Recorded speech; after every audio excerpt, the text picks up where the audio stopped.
الو. الو، ممكن من فضلك اكلم الحاج حمدي؟ الحاج حمدي خلاص باع المصنع. طب ممكن اكلم الاستاذ خالد السويسي؟ هو بيشرف على البنات.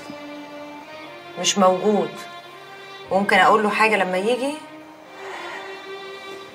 قولي له لو سمحت غاليه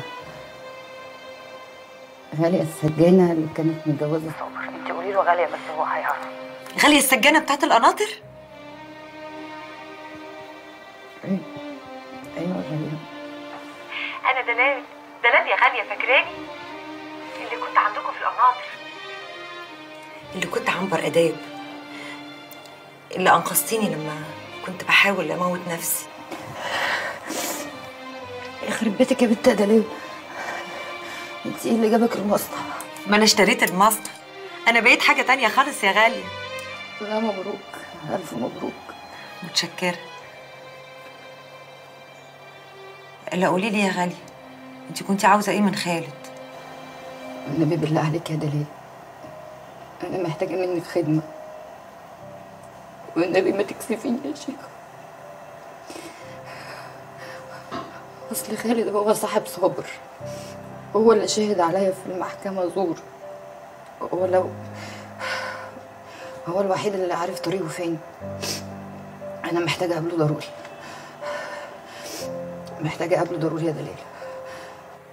حاضر حاضر يا غاليه، ما تعمليش في نفسك كده، بس ما تقلقيش، انا هعرف الزياره الجايه امتى وهجيبه واجيلك على طول. ايوه، هاتي الزياره الجايه، هاتي الزياره الجايه معاكي. ما تخافيش، اعتبري ده سر بينا. المهم طمنيني انتي عليكي، عامله ايه؟ وحشتيني قوي. وسعيد اخباره ايه؟ سعيد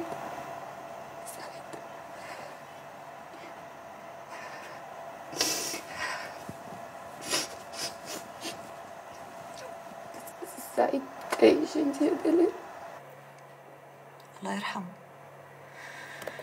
الباقي في حياتك يا غاليه.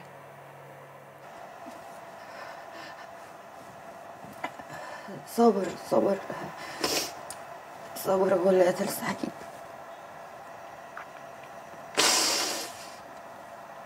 صابر. أنا عشان كده عايزاكي تجيبي لي الواد خالد، لازم اشوفه ضروري. حاضر، ما تخافيش يا حبيبتي، هجيلك في الزياره الجايه واجيبه معايا ان شاء الله. كتر خيرك يا دلال، كتر خيرك. مع السلامه. مع السلامه يا غاليه.